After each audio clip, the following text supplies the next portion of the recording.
The heartbreak in a man's life. For the longest time, I never really understood what a heartbreak was or when was it until it happened to me. I live in a Hispanic household, and when I was growing up, me and my family always used to watch the telenovelas at night before bed. And I've always wondered, is this real? Do these things actually happen, or is it just for television? From the heartbreaks to the way characters or actors are portrayed to the love they portray. That was when I was about 10 years old with no real relationship experience. All I ever knew was what my friends at school were talking about, which was hard for me to kind of understand.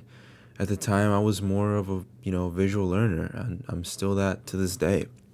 And of course, my parents. I feel like they were the number one source of what love was really about, much like other kids of my age at the time. Now, I can't speak for everyone, but for me, I felt like I had an okay childhood, surrounding love from others, love from activities, from tangible items. I never really had anything dramatic. Yeah, of course I've had like those moments growing up, from a child to adolescent to now an adult. Most of my friends today, when I hear their story, um, all I hear, or most of it, I hear is just tragedy. Like the telenovelas I was talking about, almost scenes from a movie on how unreal it sounded. Of course, it makes me super grateful on how I grew up. Not nearly as hard for as some of my friends who had it like that. And I empathize with them, with their pain. I may never fully understand or comprehend their suffering, but I can see them as they are today. That alone is enough to acknowledge their strength. I always used to fantasize about having a girlfriend ever since I was like in the fifth grade. You know, just seeing everyone have a partner, a lover, or a quote unquote best friend of the opposite sex. I made a bet with one of my friends one year. It was a sophomore year in high school, I think. We were playing Call of Duty. And I said that if this next year, junior year, it'll be high school. I mean, it'll be senior year of high school that I'll definitely find someone, that I'll definitely finally have a girlfriend. Well, turns out that that day never came. I went alone to prom while I told everyone that I was just going with friends.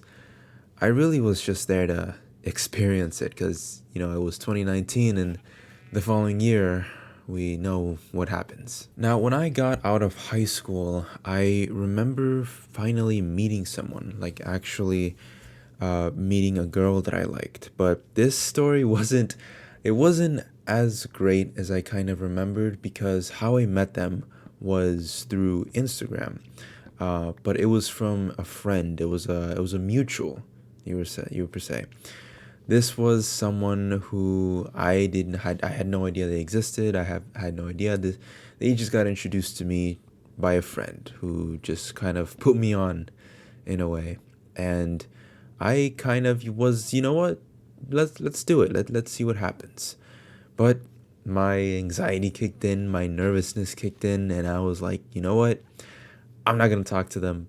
How about you do it for me? And I don't know if that was like the biggest mistake or like the biggest blessing that I've ever had because I feel like that's what started it. I feel like that's what kind of, kicked it off. And at that time, I was just, that shy, quiet kid. I wasn't talking to anyone. I wasn't really, having a circle of friends. I was just me and someone else. That's it. Or like me and a friend.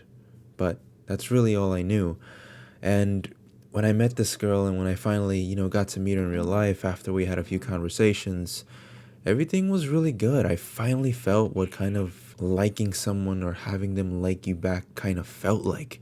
Because I never really had that feeling before. And everything went so smoothly until the following year of 2020, the quote unquote anxious attachment kicked in.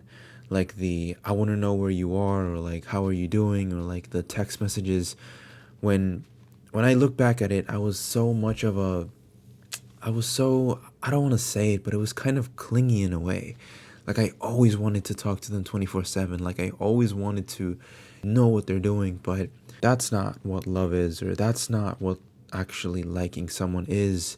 And at the end of it, this was when I was working at a warehouse. I got a text message saying something around the lines of like, "Oh, this is, let's say, for the sake of the story, let's just call her Jennifer, whatever. Oh, this is Jennifer's friend.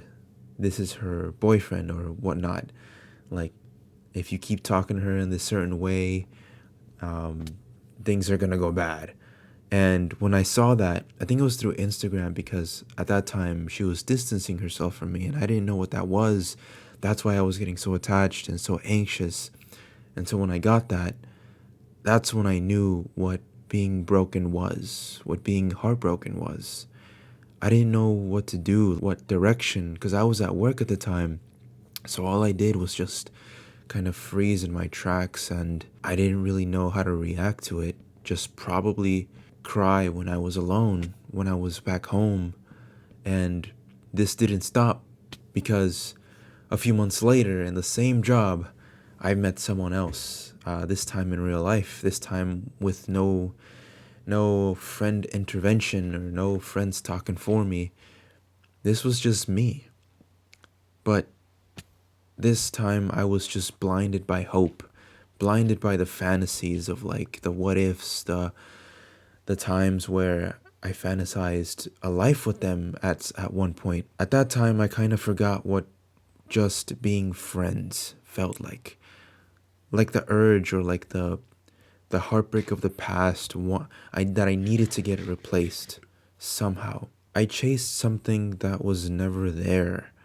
I still remember, because that technically was my first rejection. My first, I just want to be friends. That was my first rejection, and I didn't really take it as redirection, as of course we say it nowadays. But I took it as, let me try again, but better. Not knowing that I was obviously playing a losing game at the very end. I was a ticking time bomb for the inevitable heartbreak. So that just means that I was heartbroken twice in a year. But this was a young version of me who didn't really know what any of this meant, who never had a girlfriend before, who was going in it for the first time and falling in love with someone knowing that you were never theirs was a different kind of heartbreak. This wasn't something that you had a title and then you broke up. This was something that I fell in love with. I fell in love with a fantasy and never got it to be true. It got so bad that I marked the year 2020 as the worst year of my life. It was a pivotal moment in my life, because I realized I needed to grow. I needed to change, to kill that version of me who wanted, and who chased, to attracting what I actually want. Even to this day, I kind of lose sight of the definition of what attracting really means, especially when the love is so strong. I feel like God lets you lose something you thought you'd never lose, just for him to give you something you never thought you'd receive. And sometimes, even though it happened 6 years ago, I if those events never had happened, I would have never started going consistently to the gym and made it a sport that I still play, or technically just be a part of, which is powerlifting, getting stronger mentally and physically.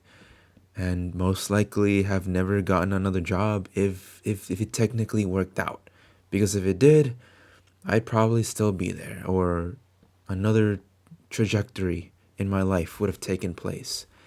Think about it that way, like the butterfly effect. Like, if one timeline goes a certain way because it worked out, how does the other one look like? The one that it didn't work out, the one where you broke your heart. You wouldn't be here, or I wouldn't be here where I am now. And to be honest, I kind of like where I am now. Of course, I don't love it. I don't love the situation that I'm in right now, but it's better to think of what would have happened if it worked out back then in comparison to getting my heart broken and being in the reality that I am now. So I like to think that everything needed to happen. Everything takes place for a reason. When I don't know it now, or I might never know why it took place. I might never know the reason.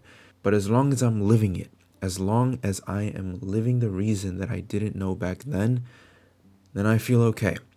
I feel like that I am living the life that I'm supposed to live because of those types of heartbreaks, because of those pivotal moments in life. That is why I believe that every man, unfortunately, should go through those types of heartbreaks. The ones where it makes you change perspective, the ones where it makes you change the trajectory of your life, to think and to learn and to experience, and you might not ever know why it happened, but it did. That's all I have for today. My name is Omar, and I made this channel just to tell experiences of a young man living in his 20s, and hope that I could relate to at least one person. And yes, I am recording this pretty late night because I feel like that's when I think the most, and that's kind of where I kind of tell myself I think more philosophically, and I kind of like the way I sound. That's why I want to, put it out there.